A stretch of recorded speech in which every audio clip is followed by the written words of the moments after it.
So no dig at my fellow YouTubers here, but I hear some of them use the phrase, why is no one talking about this? And, most oftentimes, I myself talked about those movies in question many, many months before. Or if you go online, you can find tons and tons of reviews for those movies.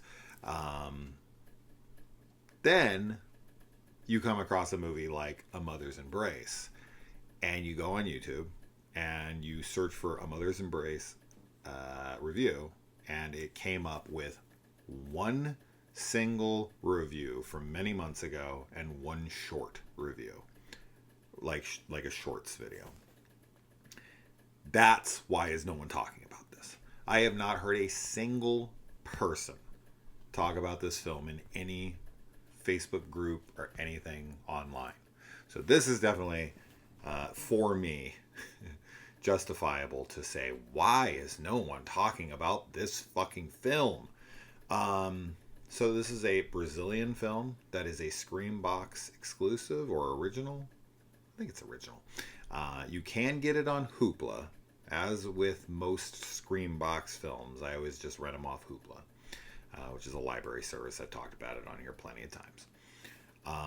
And this is about a firefighter who, her and her team get called to this house because someone claims that the foundation is collapsing. They get there, seemingly everything seems normal. Then they go inside and things seem a little more abnormal. So they are doing a sweep of the house to check the premises because it looks like it is an elderly facility where people are being taken care of, and it does not look like it's going to have it, that it's going to be up to code. A storm is hitting outside, and the fire department needs to make a game time decision. Do we try to evacuate this house during this storm? Is it good enough shelter to stay in for the night and wait out the storm, or should we risk transporting them? And so yeah, they go through the house, and of course things get complicated, as one would expect with a horror movie. Man, I loved this movie. This fucking fully worked for me on every level.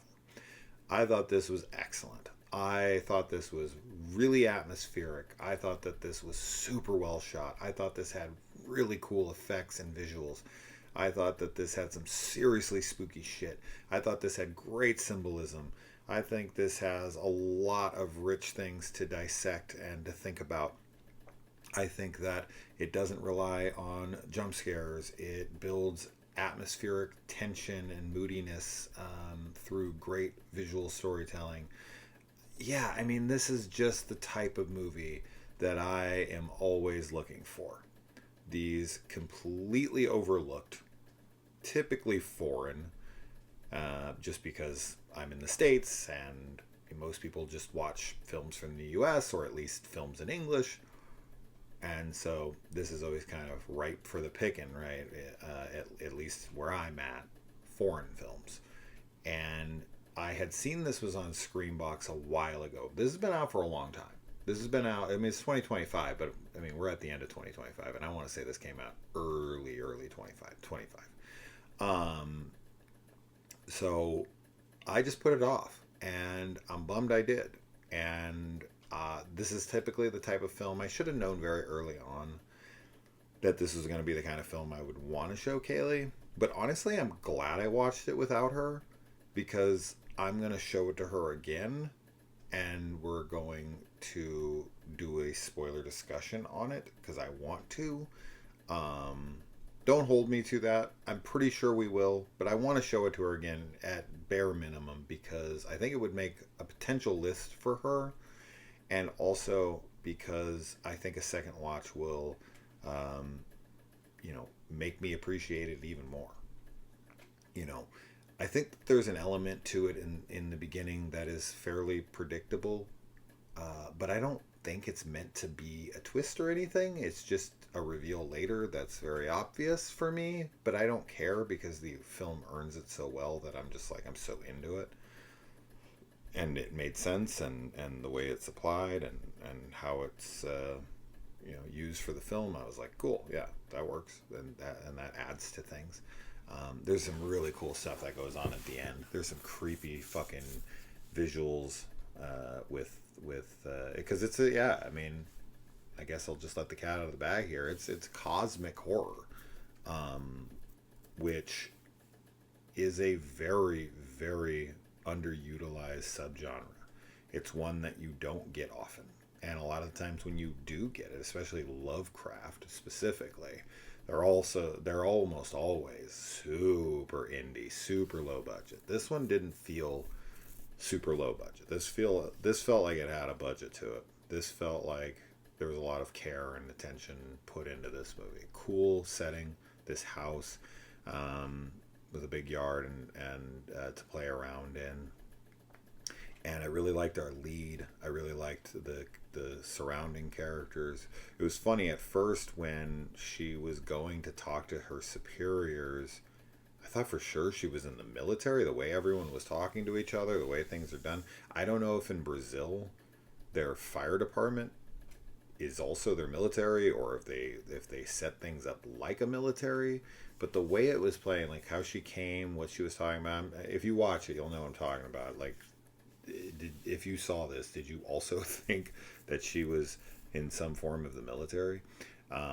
Anyway, yeah, man, this just worked for me so fucking well, and I love coming across these types of movies, these films that literally no one is talking about. Um, but this is tough, man, because I feel like with movies like this, as much as I'll praise it, I'll get very few people to actually check it out. Like, a film has to have some name recognition typically, especially since I don't clickbait much. I try to limit that as much as possible. But I might have to. I might have to give in on this one and just clickbait the fuck out of this title, just because it needs to be seen. It needs to be appreciated. Is it for everybody? No. I mean, it's a slow burn, atmospheric horror film, that definitely needs to be thought about. Some people might think it's too simple, maybe too on the nose, and other people will be like, "This is too, you know, what's the word I'm trying to think of? Ambiguous, right?" And I'll be like, you can't please everybody, but for me, this shit landed hard for me. I really dug everything about it. So check it out, man. It's on Hoopla. You can rent it as well. I think it's like $4 to rent. Screambox is super cheap. So you got 3 different options. Hoopla is free, but I've talked about it. Library thing. I can only say it so many times. Um, yeah, yeah. I really hope I can get some people to watch this one. Mother's Embrace. I hope you guys enjoyed as much as I did if you check it out, and hopefully I will be coming at you with a spoiler discussion. I don't do spoiler discussions on smaller films like this. Um, New smaller films like this. In fact, Kaylee and I haven't been doing much spoiler discussions at all lately because we were trying to knock out as many October releases as possible. 84 videos. So we did our job. But that doesn't leave a lot of time for like spoiler discussion breakdowns and whatnot outside of course, Welcome to the Dairy, stuff like that. So anyway, that's it. I'll stop my rambling. It's 1:55 a.m. Holy shit. I watched this actually 4 days ago, maybe even longer. I don't remember. It was a while. It's been a little while, and I kind of went back and forth on if I was going to even do this or I was going to wait for the second watch with Kaylee. But I just was like, fuck it. I'm just gonna record this really quick and let people know, get the word out there. Awesome one from Brazil. Absolutely. Check it out. Let me know. I'll see you in the comments.